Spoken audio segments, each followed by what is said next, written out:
What's up, everybody? Welcome back to this is day number. Let me see. 1, 2, 3, 4. This is day number 4. We're doing a podcast every single day until I'm on Chris Williamson's podcast. So yeah, let's get this shit going.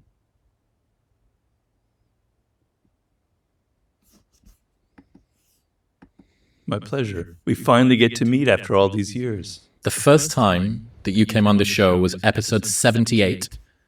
What are you at now? 5 years ago, I'm on 820.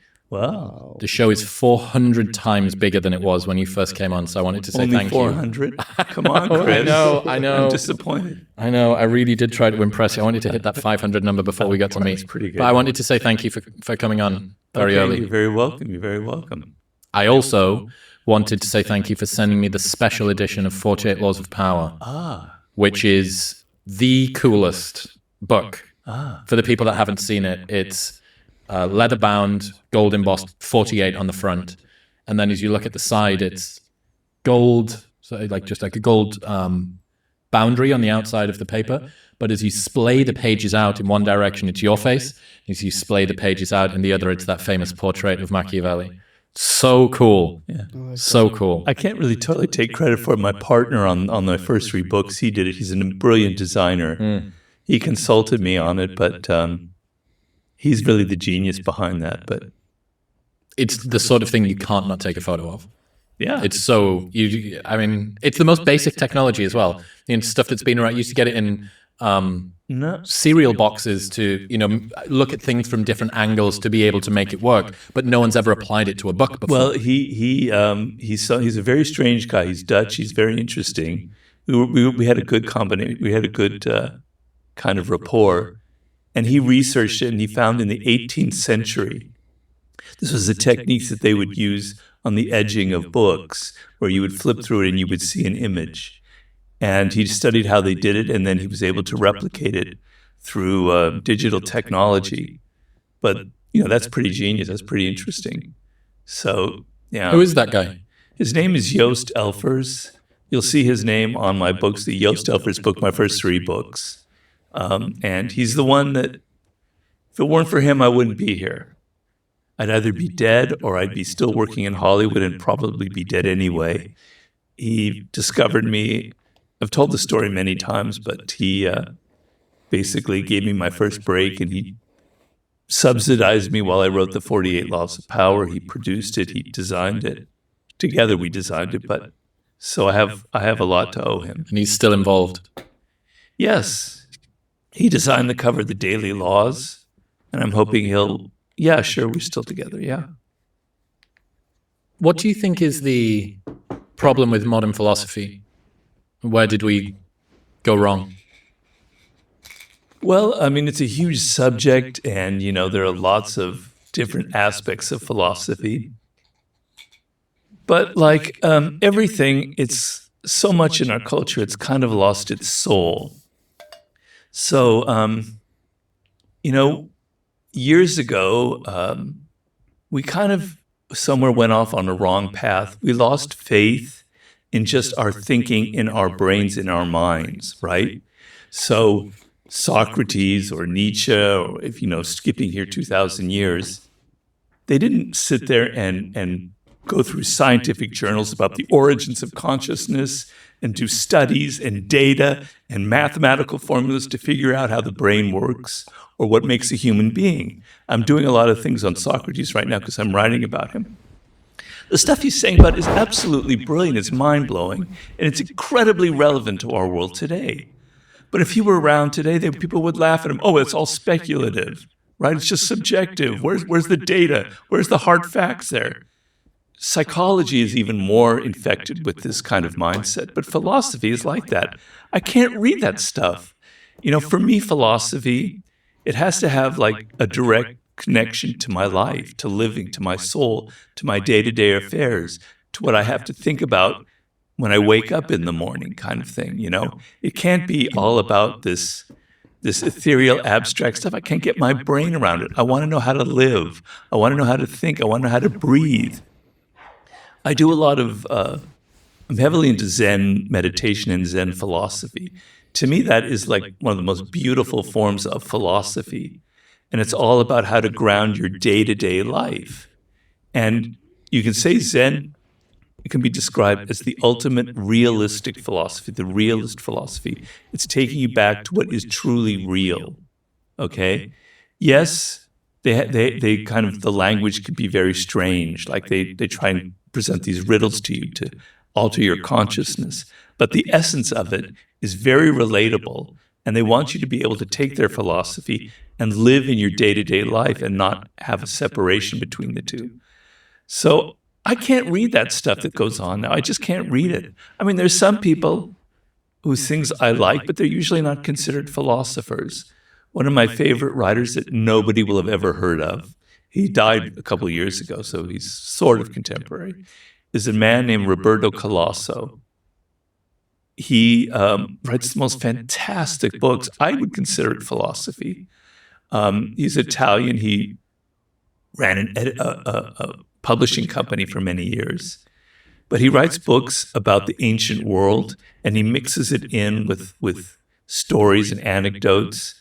He has a book called The Ruins of Kosh. It's just one of the most brilliant books you'll ever read.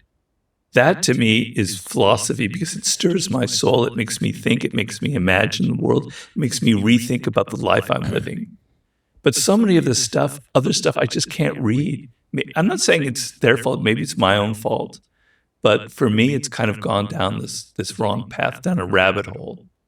Well, if you're having to work that hard to resonate with the entire world's worth of philosophy, I don't know, I feel like it's probably not a you problem if there's a lot of, you're trying your hard, you're opening yourself up, and you're only finding small glimmers here and there.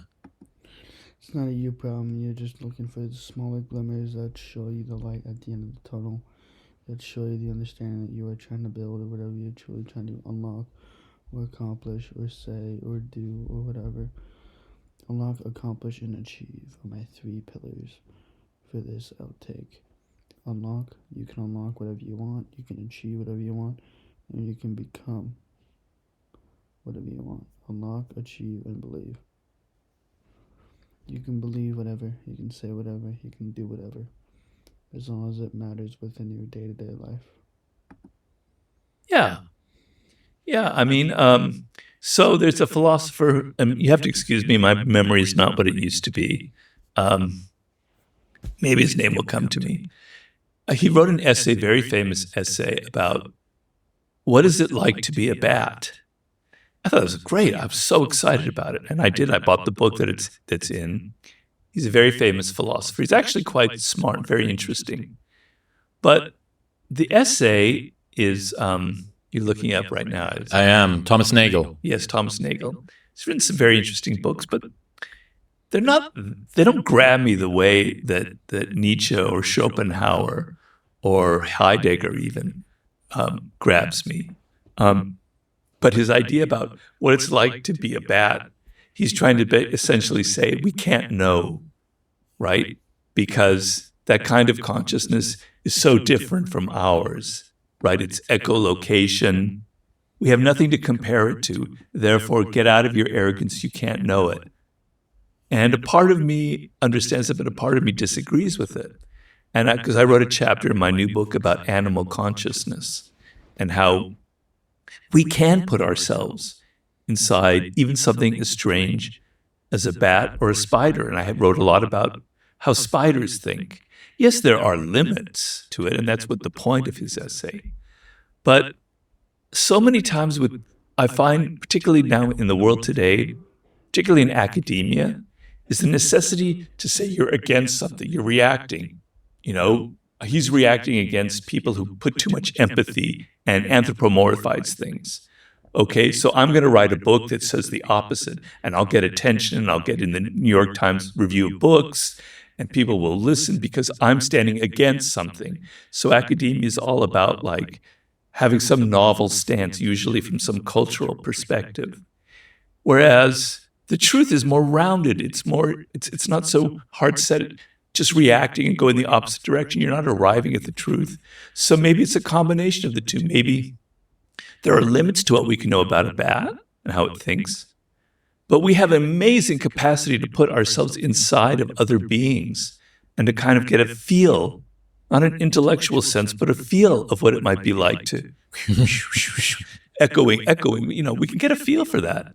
And I talk about spiders and how their form of intelligence is all about vibrations. They feel in their 8 legs, in the bottom of their 8 legs, they feel the wind blowing, they feel the vibrations on the web, they feel the weather, they know a storm is coming, they can sense a creature that has landed on their web just by the vibrations. And elephants have a very similar power in their feet. They can sense an earthquake from 10 miles away. But we can sense that because we can feel vibrations.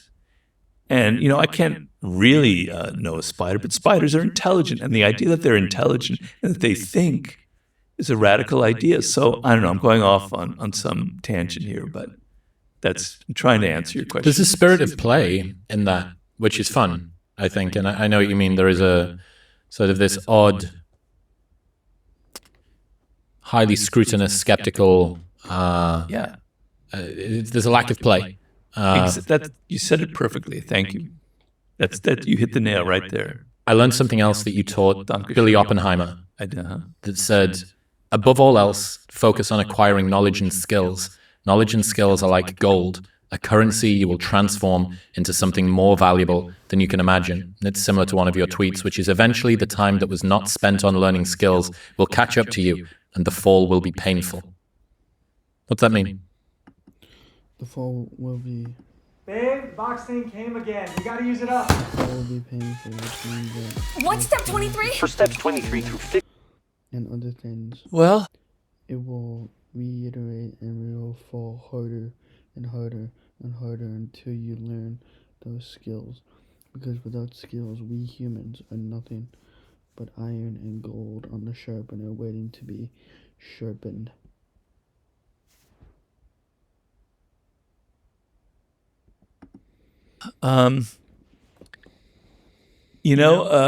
Life can be kind of difficult, right? You don't really know sometimes where you're headed. Nobody kind of gives you any kind of guidance in this world, right? And they don't tell you when you graduate college, go ahead, go Robert, you go study this. This is what, this is what your brain is suited for, et cetera, et cetera. You have to find your own path. And so for me personally, I spent years in the wilderness. So I'm gonna give this a personal spin because I think that helps a little bit. Because I can answer it inside my own body here. So I know I want to be a writer, but I can't figure out what the hell I'm going to write. So I leave college and I try journalism because I have to make a living. I have to support myself. And I don't really like it. It doesn't suit me. He writes an article and then a week later it's forgotten. Nobody reads about it. And as somebody who studied ancient Greek and Latin in college, I think in terms of thousands of years and not in 3 days or a week, I want something that I write to be read in 3024, Sorry.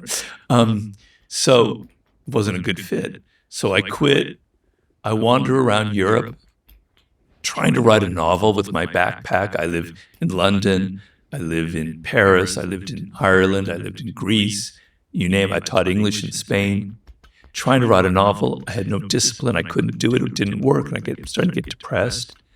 Then my dad isn't well. I decided I'm going to move back to Los Angeles. Hey, I'm going to get a job in Hollywood, right? That'll be good. I'll make a ton of money. And I'll be writing and, et cetera. How glamorous, how sexy. Movie stars, starlets knocking on my door, et cetera. Okay, terrible, terrible fit. Because I'm a control freak. I don't like people coming in and changing everything I say. And I don't like conforming and I don't like compromise. Sorry, that's a bad thing about me, but I didn't want to have to lower my standards to what they were asking me to do. It was a terrible fit. All right, now comes the chance. I meet this man, Joost Elfer, as we mentioned earlier, in Italy.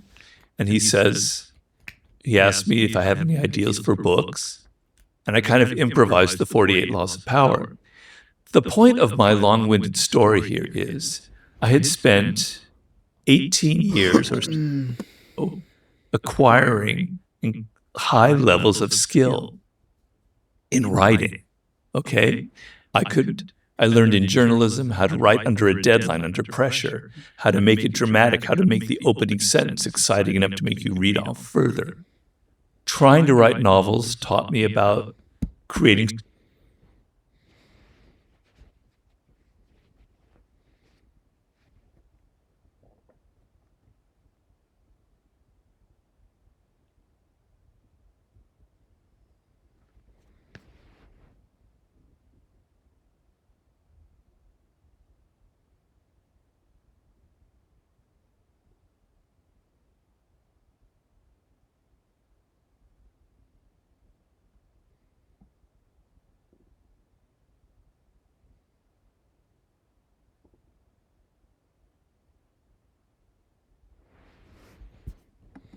stories, which is a huge part of my writing.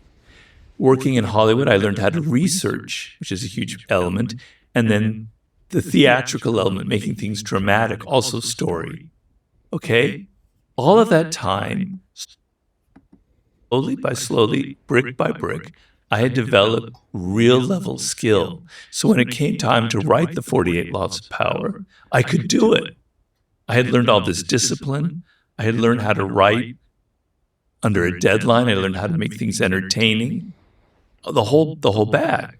Okay? And so the world opened up for me. Prior to that time, I was miserable. Really was. I mean, I had good moments too. You're young, you're always happy when you're young. But a lot of times I was miserable. And I didn't know why, but I was acquiring skills, not even aware of it. And so the reason I write that is when you develop that skill, when you're serious about it, because I was very serious about writing, you change your brain. You rewire your brain. It's like, and this is a remarkable power of the human brain that people don't realize. Something I'm also writing in my new book. This one writer, his name is Schwartz, I believe. He's a UCLA neuroscientist. He wanted to help people who had OCD, right? Obsessive compulsive disorder. And usually it's drugs and it's talking therapy. He wanted to find out something more effective. And he found that through certain strategies that he developed, that they could use in their life, that they would get over their disorder. And the point isn't what the strategies were. The point was he did brain scans. And through the strategies that he gave them to do, which I can't remember right now, the brain scans show that they changed the brain. And his point was, through thinking, through developing skills, you literally change matter, you change your brain. So something non-material like thoughts can literally change material things like the wiring of your brain. You learn skills, you're changing your brain, you're changing the matter of your brain. Things are connecting that weren't connected before. And slowly, if you do it, if you're serious enough, a point will be reached like it was reached in my life, where either you will start a business or someone will ask you to do something like write a book or make a film, and the world will open up for you, and you'll be able to do it because you have that, you've laid the ground, you've laid the soil, everything is there, it's rich, and now something great, amazing will spring. That's one nice part about learning skills and learning brain, learning stuff to help heal your brain, is that without it, you will go nowhere. You will just be thoughts in the abyss of time that's waiting to be acted upon. Which is why the only reason why you are, if all you are is time and unled action that is waiting to be acted upon, then you will, like you said, dig the soil, plant the soil, plant the fertilizer, plant the seed, and then plant the whatever it is. Because if you are a botanist of your own life, you can be a botanist of your own skills, commitments, and also unwavering self-doubt and ego.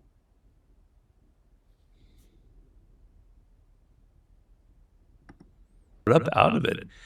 When you have no talents, you have no skill, life is a series of endless confusion. You hit this road, you go here, then something else, you go here, then you go here, you end up in a circle and you don't know where the hell you are. When you've got skills, zoom, you know where to go. It's not zoom, it's more like, but your head Meander. somewhere. Yeah, it's not. Yeah. I don't know if we're being filmed, but so yeah. So that's my answer to your question. Isn't it interesting that the accumulation of skills period at the time can be a little bit like being in the trenches? You have no promise of glory. You don't know if this is even going to work. Yeah. You have no idea whether this is worth it. And you don't even have the context of how the journalism, with the novel, with the Hollywood, with the interpersonal skills, with the guy that you meet in Italy, with the so on, Germany, blah, blah, blah, blah. It's only in retrospect that you get to piece this entire arc together. And I think it's one of the reasons why reserving judgment on whether or not the situation you were in right now is good or bad is probably a pretty good idea, because you just don't know what's around the corner that you've been preparing for that you didn't even know existed. Yes, but there are parameters to it. It's not like it's total mystery in the moment. So, going back to what bothers me about philosophy, we're so caught up in things that are rational, things that can be put into numbers, quantifiable, data, big data, AI, et cetera, et cetera. But the human consciousness is more subtle than that, is more fine-grained. No numbers can actually approximate what human consciousness is capable. Like and subscribe. I'll see you guys in the next one. Peace.